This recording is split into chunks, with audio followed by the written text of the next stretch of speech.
One of Silicon Valley's most important leadership changes in decades. Apple CEO Tim Cook steps down after taking over from legendary Apple founder Steve Jobs. Cook will hand over to Apple's hardware boss, John Ternus, on September the 1st. Cook will stay on as executive chairman. Now, Ternus is only the 8th CEO in Apple's 50-year history, and it's important to note that most of the company's growth has come under the leadership of Jobs and then Cook.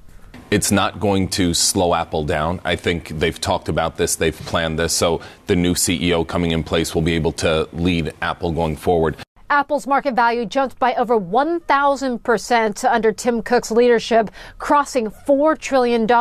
So if you invested $1,000 back in 2011 when Cook first took over as CEO, that would be worth $12,000 today. Now, by selecting Ternus as its next CEO, Apple continues to play to its hardware roots. The iPhone still makes up more than half of Apple's global sales. But being Apple CEO these days is more than just tech. Tim Cook has had to play global diplomat during his tenure, navigating tariffs with the White House, U.S.-China tensions, and a very complex global supply chain. Apple still currently affected by 10% tariffs. Now, meantime, in the AI arms race, Apple has been criticized for being slow to adopt, preferring to partner up with companies like Google and OpenAI instead of spending billions of its dollars building it all in-house. The AI-powered version of Siri, its personal assistant, is set to be released later on this year. They need some innovation. They need some things to excite people. This is a very good time for the transition.